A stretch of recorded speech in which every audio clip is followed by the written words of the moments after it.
Hey guys, Greg Street here from the League of Legends design team. The topic I want to talk about today is champions, and specifically, what do we think a good champion looks like? You might be surprised it's not just play rate or win rate. There's a lot more stuff that goes into it. There are a whole lot of factors that we use to evaluate whether a champion is successful or not, but there are 5 pillars that we treat as the most important. These are satisfying to play, a resonant theme, being able to express your skill on the champion, fair to play against, and then the champion also has to be unique. So I'll go into a little bit more detail on what these 5 mean. So satisfying to play is one of the more nuanced factors here. To players, it just feels good when you hit the button. And as designers, we think about things like, what's the cooldown of this ability? How much wind-up does the animation need before the ability goes off? That kind of just feels good when you hit the button and see the reaction in the game. But it also has to do with do the visuals and the audio kind of match your expectations?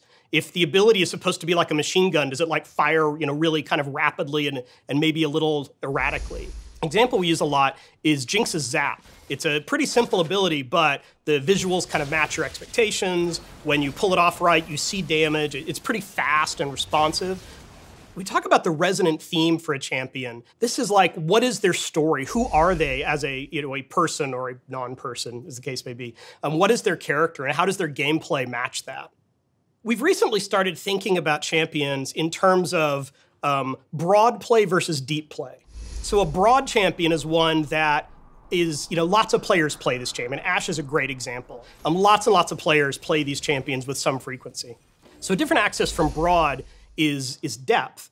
And we're okay with having champions that are not super high play rate, and maybe a lot of players haven't played them, but those players that do play them really, really love that champion.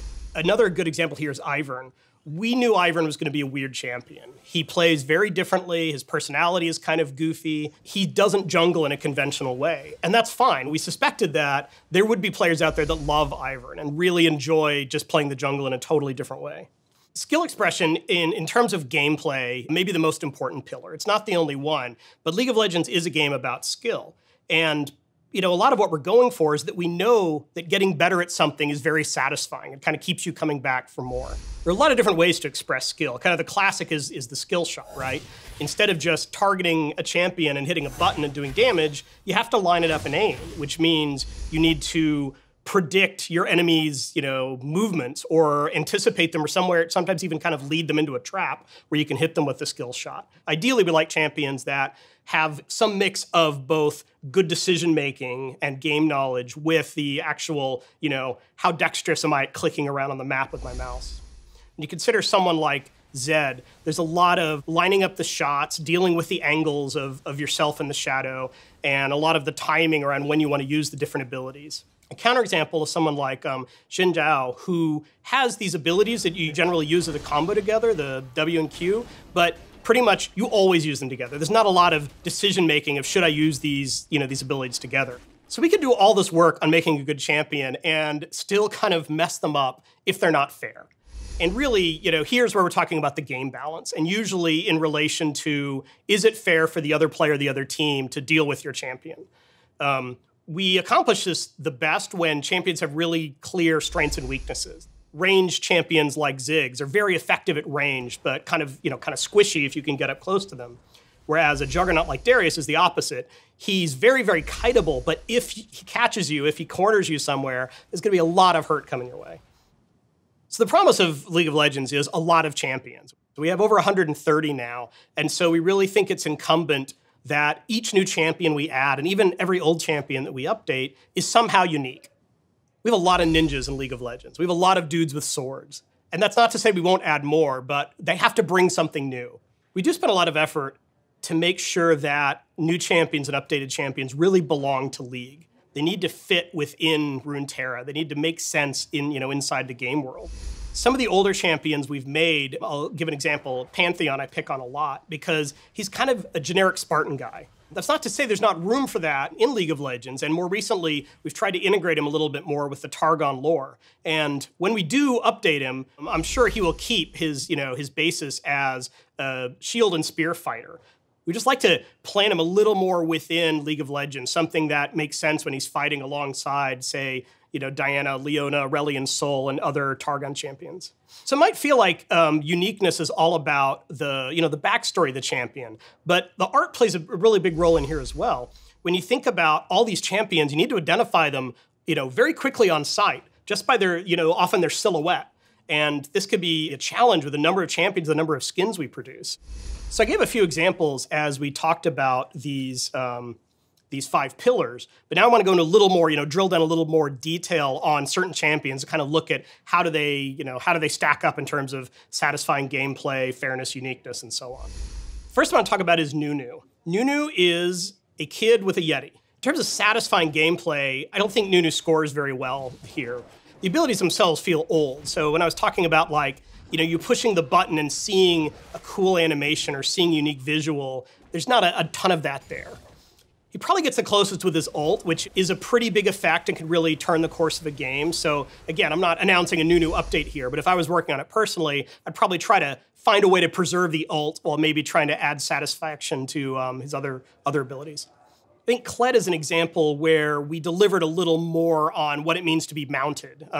With Nunu, you sometimes aren't sure, are you playing the Yeti or playing the kid? And I'm sure there's a lot of League players out there who think, oh yeah, the Yeti is Nunu. In the example of Kled, though, he does dismount. Kled and Skarl, his mount, have very different personalities and even a little different gameplay. And when they kind of Voltron together, they're more powerful than they are separate. Which is not to say that's the specific take we need to do on Nunu, but I think it would be cooler to deliver a little bit more on, no, this is really 2 characters together playing as one. So second case study I want to walk through is Aatrox. This is a champion players are always asking us, when are you going to update Aatrox? And for good reason. Thematically, he really resonates with players. He's a dark, interesting character. He does crazy things. The Darken story is really fascinating. When we first created Aatrox, he was, acquired at really, really high rates. Since then, it has fallen off dramatically because he just doesn't deliver on that initial promise. Most of his abilities are not that interesting. So I'd say he gets low marks in terms of satisfaction and uniqueness.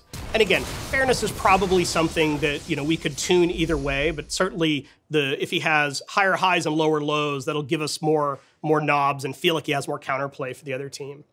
We have made a couple of attempts at Aatrox, light updates to try to add a little more skill expression to his abilities, but I would say overall, missed the mark a little bit. We're nowhere near there, and he really needs, kind of a full update. At least in terms of his mechanics. His visuals aren't that bad. He's not that old as a champion. We just don't think he delivers on evil, blade-wielding demonic creature that kind of terrorizes the Rift. Thresh is one of our most popular champions, and when you look in terms of support, he's always way up at the top. And I think that has a lot to do with him delivering really well on a lot of these different pillars. So let's talk about satisfying gameplay. I mean, he has a hook, he has Flay, which is a huge skill curve and getting that ability to work correctly. He has the box. A lot of these he is fairly hard to learn and very hard to master. Thematic resonance, he does really well, in my opinion. He's kind of Runeterra's version of the Grim Reaper. He sucks souls into his lantern. We've done some neat things with him in terms of the Dark Star version of Thresh more recently. In terms of fairness for Thresh, if I had to throw stones at him, this is probably where I'd do it. He does a lot. He has a lot of strengths, and he kind of has an answer for every situation. So it's hard, counterplay is sometimes a challenge with him. You don't always know as an enemy, what am I supposed to do to stop him? He can kind of, do anything. Not to say that he's, his win rates are radically out of control or anything like that, but just to be fair, I think while he delivers well on satisfying gameplay and skill expression and thematic, fairness is probably where I'd ding him a bit. So final case study, I'm going to talk about Morgana a little bit. She's an older champion, but still delivers, on some of these pillars really well. In terms of skill expression, Morgana still has some big decisions about how she wants to use her abilities. Spells like Dark Binding could really make or break a team fight, but you could also deploy them wrong and not get anything out of it. I think she's a good example of how you can deliver on a champion where you're making interesting decisions as a player without it getting into super complicated mechanical execution. Thematically, she's kind of a mixed bag. I think she has a cool personality, the fallen angel thing, but I think there's also a little bit of a missed opportunity to kind of make her our own. She feels kind of like the type of character you see in a lot of video games, and I don't know that you'd necessarily look at her and be like, oh yeah, she's from League of Legends. So in closing, I talked a little bit about our philosophy today with these, these 5 pillars, but our philosophy changes over time. It is certainly not static. And the needs of League of Legends today are very different than what they were even a couple of years ago. We always try, as we're looking at like, what are the champions coming down the pipe that we're working on for the future? What problems are we trying to solve? What experiences are we trying to offer players that hopefully you guys haven't seen before? In 2016, we did several more niche champions with, kind of unusual gameplay, or maybe the character themselves felt a little out in the frontiers of our world. And so far in 2017, we've done some pretty broad champions like Zai and Rakan that have showed up in a whole lot of games. And I think Kane is kind of be there as well.